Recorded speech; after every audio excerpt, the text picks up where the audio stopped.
Bharatiya Janata party.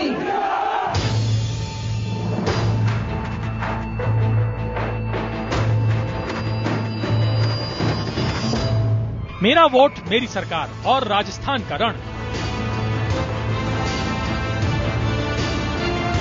क्या था मरुभूमि में मतदाता का मिजाज? वोटर के लिए कौन से मुद्दे थे अहम? क्या मतदाता पर चला जादूगर गहलोत का जादू, या लौटेगा रंगीले राजस्थान में वसुंधरा राजे का राज? IBIN 7 द वीक के लिए CSDS ने 1 से 3 दिसंबर के बीच किया पोस्ट पोल सर्वे। राज्य की 200 में से 50 सीटों के 150 पोलिंग स्टेशनों पर 2976 मतदाताओं के बीच किया गया ये पोस्ट पोल सर्वे क्या देता है संकेत? क्या गुलाबी नगरी में खिलेगा कमल? ये मजबूत रहेगी पंजे की पकड़। देखिए क्या कहता है ये पोस्ट पोल सर्वे। जी हां, अब हम आपको बताने जा रहे हैं राजस्थान का हाल। राजस्थान में किसको कितनी सीटें मिलने वाली, किसको कितने प्रतिशत वोट मिलेंगे, तमाम मसलों बात करने के लिए सब हमारे साथ स्टूडियो मौजूद है CSDS के फेलो संजय कुमार, RSS के चिंतक राकेश सिन्हा, राजनीतिक विश्लेषक पुरुषोत्तम अग्रवाल और विवेक कुमार। इसके अलावा दिल्ली से जुड़ रहे हैं बीजेपी के प्रवक्ता शाहनवाज हुसैन और जयपुर से वरिष्ठ पत्रकार नारायण बारेट। आप लोगों का बहुत बहुत स्वागत है। लेकिन सबसे पहले हम आपको बता दें किसको कितने वोट मिलने वाले हैं राजस्थान के अंदर। वहां कांग्रेस को 33% वोट मिलने की उम्मीद है, जबकि बीजेपी को 43, यानी बीजेपी और कांग्रेस के वोटों में 10% का फासला है। बीएसपी को 5, उसको 3 का घाटा हो रहा है। अन्य के खाते में जा रहे 19, यानी बीजेपी 43% वोट, कांग्रेस 33% वोट। ये अपने आप में 10% का आंकड़ा बहुत कुछ कहानी कह सकता है। संजय जी, ये 10% का आंकड़ा आपका पोस्ट पोल सर्वे में 9% का था, ये बढ़कर 10% हो गया, यानी तूफान हो रहा है, लहर चल रही है। बिल्कुल आशुतोष, मुझे लगता है कि बिल्कुल राजस्थान में बीजेपी की लहर है और कई इलाकों में बिल्कुल बीजेपी जैसे कांग्रेस का सफाया करती हुई दिखाई पड़ रही है। ये 10% का फासला है और बाइपोलर कंटेस्ट में जहां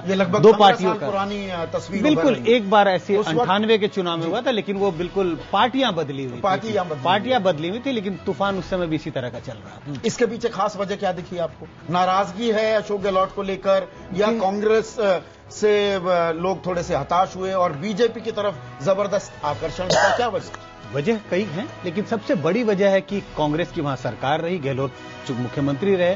राज्य सरकार के कामकाज से बहुत ज्यादा नाराजगी दिखाई नहीं पड़ती, लेकिन केंद्र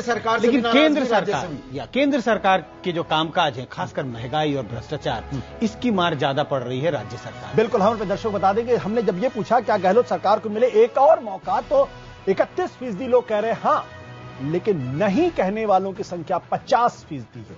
यानी जो हमने 2 सर्वे दिखाए तो उसके पहले उसमें पक्ष में दिखाई पड़ रहा था, यहां खिलाफ जारी बात। 50% लोग चाहते हैं कि वो सरकार में ना मौका मिले, उनको कोई राय। कितने संतुष्ट हैं लोग गहलोत से, ये एक सवाल था मुख्यमंत्री के तौर पर, तो निश्चित रूप से लगता है गहलोत से लोग ज्यादा संतुष्ट हैं। 56% लोग कहते हैं गहलोत से संतुष्ट है, असंतुष्ट है 37%। लेकिन सरकार के खिलाफ जो नाराजगी है वो इसमें भारी पड़ती नजर आ रही। ये राज्य सरकार के प्रति नाराजगी है या केंद्र सरकार और राज्य सरकार दोनों मिलाकर? क्योंकि केंद्र में भी कांग्रेस की एक तरीके से सरकार और राज्य में भी हुई। संजय जी, राज्य सरकार से ज्यादा नाराजगी नहीं है, ये नाराजगी ज्यादा केंद्र सरकार से है। लेकिन हम सबको इस बात का पता है कि राज्य सरकार, राज्य में जिस पार्टी की सरकार है, केंद्र में उसी पार्टी के नेतृत्व की सरकार है। इस कारण कांग्रेस से जो नाराजगी जो केंद्र सरकार में, उसकी ज्यादा मार अशोक गहलोत को झेलनी पड़ रही है अपने राज्य में। नारायण बारेट साहब, एक चीज समझाइए, राजस्थान के बारे में कहा जाता है कि भाई जातीय समीकरण, जिसने जाति की गोटी ठीक बैठा ली वो चुनाव जीतेगा। और अगर हम चुनाव की बात करें, गुर्जरों को किरोड़ी सिंह बैसला खासकर, वो तो खैर चुनाव के बाद अब कांग्रेस में आ ही गए हैं। कांग्रेस का लगा कि वो शायद गुर्जरों को कुछ हद तक, जाटों को भी लुभाने में कामयाब रही है। साथ ही साथ किरोड़ी लाल मीणा, वो शायद बीजेपी में ज्यादा सेंधमारी करेंगे। क्या ये सारे जो विश्लेषण थे, वो हमारा जो सर्वे बता रहा है, क्या ये धता साबित हुए? देखिए, जाति का बहुत घनीभूत ध्रुवीकरण हुआ है। बीजेपी ने जो प्रमुख जातियां हैं उनको अपनी तरफ लामबंद किया है, उसमें राजपूत है, जाट हैं, उसका उनको फायदा मिल सकता है। और 5 साल में सभी जातियों ने सम्मेलन किए हैं। बीजेपी ने बहुत कुशलता से कल्टीवेट किया, जो कास्ट फैक्टर है उनको अपनी तरफ लिया। साथ साथ धर्म की भी दुहाई दी गई, नरेंद्र मोदी के नाम से हिंदुत्व की जो कॉन्स्टिट्यूंसी है उसको कल्टीवेट किया। तो इनको मिलाकर के एक बड़ी कॉन्स्टिट्यूंसी बन जाती है। लेकिन मुझे अब भी नहीं लगता है, ये तो फिजा में हम देखते हैं कि बढ़त बीजेपी की दिखाई देती है, लेकिन इतना नहीं दिखती है जैसा समझा जा रहा है, क्योंकि जो पोलिंग परसेंटेज है उसके बहुत सारे कारण और कारक हो सकते हैं आगे जाने के, जिसमें माइनॉरिटी फैक्टर प्रमुख है। हाँ, ये बीजेपी की एक कामयाबी है कि उन्होंने जैसे वॉरियर कम्युनिटी राजपूत है उनको अपनी तरफ बहुत शिद्दत से किया, उनको ज्यादा टिकट भी दिए हैं, और एक हिस्सा जो फार्मिंग कम्युनिटी उनको भी अपनी तरफ किया है, और गुजरों में भी कांग्रेस ने टिकट ज्यादा दिया है, और किरोड़ी सिंह बैंसला का एक पॉकेट में असर है, प्रभावी है। लेकिन ओवरऑल बीजेपी की बढ़त फिजा में दिखाई देती है, इससे कोई इनकार नहीं कर सकते। लेकिन हमें यह फैक्टर अवश्य ध्यान रखना चाहिए, राजस्थान में 9%। नारायण जी, ये बताइए कि जो ये खिलाफ जो गहलोत के बाद जाने की बात हो रही है, इसका एकमात्र कारण आपको क्या समझ में आता है? क्या सरकार ने अच्छा परफॉर्म नहीं किया? नहीं, इसका कारण है कांग्रेस का लैक ऑफ कोऑर्डिनेशन, उनका बिखरा हुआ प्रचार, उनकी सभाएं भी कम हुई है। जैसे वसुंधरा राजे ने 87 पब्लिक मीटिंग्स ली है इसमें कैंपेन में, अशोक गहलोत 50 मीटिंगें ले पाए हैं, 20 मीटिंग नरेंद्र मोदी ने ली राजस्थान के अंदर, राहुल गांधी 5 सभाएं ले पाए हैं, सोनिया गांधी 2 सभाएं ले पाई है। उनका इतना प्रचार और ज्यादा चुनाव आज मैनेजमेंट का, प्रबंध कौशल का चुनाव है। उन्होंने 2 तस्वीरें सामने रखी, एक अशोक गहलोत की और एक रॉयल फैमिली से वसुंधरा राजे जी की।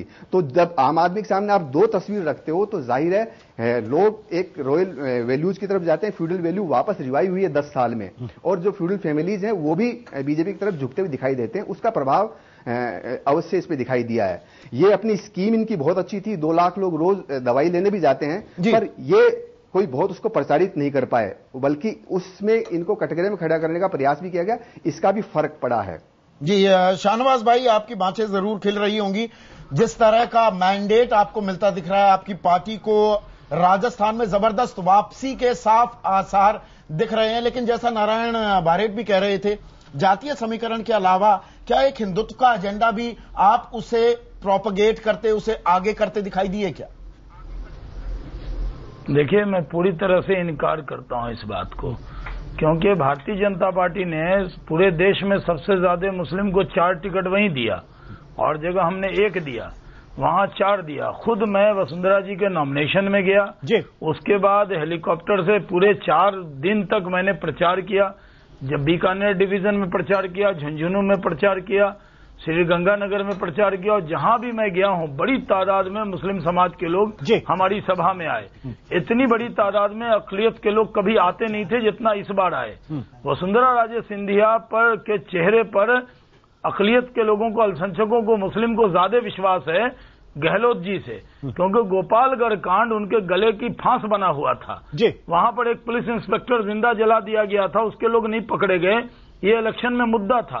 तो लोग ये समझते थे कि वसुंधरा राजे सिंधिया अल्पसंख्यकों में भी उन्होंने अच्छा खासा वोट लिया। बल्कि आपकी बात में शाहनवाज भाई एक बात जोड़ दूं, राहुल गांधी को ही लगता था एतबार नहीं है अशोक गहलोत पर, वो तो बिल्कुल एक गुमनाम व्यक्ति की तरह एक मोटरसाइकिल पर बैठकर गोपालगढ़ का दौरा करने पहुंच गए थे।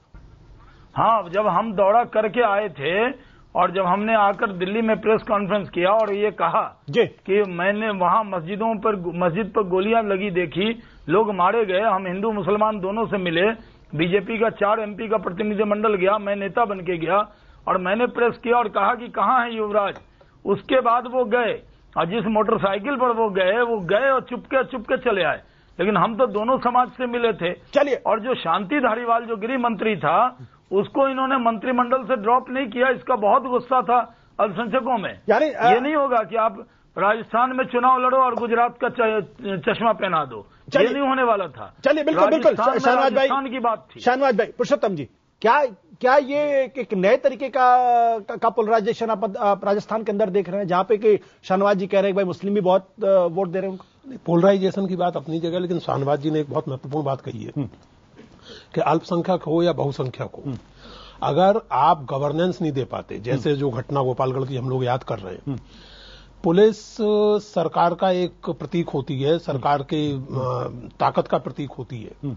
उसका एक अधिकारी जिंदा जला दिया जाए या कुछ हो जाए और आप अपराधियों को पकड़ने ना पड़े, अल्पसंख्यकों को झेलना पड़े, तो वो सही कहा उन्होंने कि आप हर जगह गुजरात करके, बल्कि जब आप गुजरात की बात करते हैं तो वो एक अपने आप पर भी तो पैमाना आपका लागू होता है ना। भाई गुजरात में नरेंद्र मोदी ने अल्पसंख्यकों के साथ अत्याचार किया, तो ये सवाल वाजिब रूप से राजस्थान के मुसलमान के मन में पैदा होगा कि आप खुद क्या कर रहे हैं। एक बात। दूसरी बात यह कि अब ये आपकी अपनी पार्टी की सरकार है और आप जाकर इस तरह खुफिया ढंग से दौरा करें तो आप क्या मैसेज दे रहे हैं। लेकिन इसके बावजूद जो मुझे सबसे रोचक इस सर्वे में राजस्थान के में लग रहा है जो आपने बताया अभी कि लोग 56% लोग गहलोत के काम से संतुष्ट हैं और इसके बावजूद कांग्रेस का परफॉर्मेंस इतना खराब है, तो इसका मतलब यह है कि कांग्रेस को अब बहुत गहरे में अपनी रीति नीति संगठन सोच विचार लड़ाई भी तो है। सीपी जोशी वापस पहुंच गए, फिर उनके झगड़े शुरू हो गए। वो जो बात मैंने आपको मध्य प्रदेश के बारे में कही वो शायद राजस्थान के बारे में और भी ज्यादा सच है जी। इसलिए उसमें वो तो एक मतलब ओपन सीक्रेट है कांग्रेस का कि कांग्रेस को जितना विरोधी पार्टी हराती है उससे ज्यादा कांग्रेस वाली हराती है। तो इन सब चीजों की अगर कांग्रेस अब परवाह नहीं करेगी तो झेलना पड़ेगा। बिल्कुल विवेक, तो जाहिर है। विवेक क्या नजर आया आपको? नहीं, देखिए हम लोग जब, क्योंकि यहां जीत का फासला बहुत ज्यादा नजर आ रहा है, मध्य प्रदेश छत्तीसगढ़ में उतना नहीं है। आशुतोष जी, जब हम लोग प्री पोल सर्वे कर रहे थे तो हम लोग की ये बात एकदम साफ हो गई थी कि ये द्विध्रुवीय पार्टी इलेक्शंस होते हैं, वहां पर एक बार वो जीतते हैं, एक बार वो जीतते हैं। लेकिन दूसरा यहां स्प्लिट पॉलिटिक्स नहीं है। लोग लोकसभा के इलेक्शन में दूसरी तरह वोट करें और विधानसभा के इलेक्शन में दूसरी, ऐसा भी नहीं होता है। उसी तरह वोट करते हैं जिस तरह लोकसभा में और जिस तरह विधानसभा। इसका मतलब यह हुआ कि केंद्र सरकार की जो इनकम्बेंसी है इस राजस्थान की समीपता की वजह से भी उस पर ज्यादा दिखाई पड़ रही है कि केंद्र सरकार के अंदर वहां पर सीधे सीधे एंटी इनकम्बेंसी जा रही है। दूसरी तरफ आप देखेंगे कि यहां पर सामंतवादी स्टेट है जहां पर जातीय बहुत अधिक है ध्रुवीकरण। उसके बावजूद आप फिर देखेंगे कि कोई लीडर नहीं सामने है। आप केवल एक लीडर को, जिसकी खुद की जमात, खुद का रिप्रेजेंटेशन बहुत कम है और वो लीड करता है, बाकी दूसरे गौड़ हो जाते हैं। तो आप प्रतिनिधित्व नहीं देंगे तो लोग आपके पास नहीं आएंगे। तो ऐसे में राकेश जी, क्या वसुंधरा राजे, दरअसल वसुंधरा राजे को देखो खुद राजपूतनी है, जाटों की बहू है और गुजरों की समधी, वो भी गोटी कहीं फिट बैठी है। लेकिन एक आप देखिए, केंद्र ने राजस्थान के बारे में बहुत ही संजीदगी से काम किया। भारतीय जनता पार्टी के केंद्रीय नेतृत्व ने वहां 231 पोल कैंपेन हुआ है, जो एक रिकॉर्ड है, जिसमें खुद पार्टी अध्यक्ष 17 बार गए, राजनाथ सिंह, और नरेंद्र मोदी की 20 सभाएं हुई। ये बहुत महत्वपूर्ण है। बाकी नेता भी गए वहां पे। दूसरी एक बात देखिए, वसुंधरा राजे सिंधिया को एक साल पहले, लगभग एक साल से अधिक पहले, उनको वहां का नेता डिक्लेयर कर दिया। आपने 2008 से सबक सीखा। पिछली बार सबक लिया कि भारतीय जनता पार्टी को भारतीय जनता पार्टी के लोगों ने ही हराया था। इस सबक लेकर इस बार पार्टी ने यूनाइटेड ढंग से चुनाव लड़ा। और अंतिम बात जो मैं कहना चाहता हूं कि जो हिंदुत्व का इंक्लूसिव पॉलिटिक्स है, जो गुजरात में, मध्य प्रदेश में, छत्तीसगढ़ में, उसका एक्सटेंशन राजस्थान में भी देख रहे हैं। हम जाति की आइडेंटिटी को तोड़ के एक हिंदुत्व की आइडेंटिटी के रूप में प्रस्तुत करने की कोशिश कर रहे हैं, जिससे सफलता मिल रही है।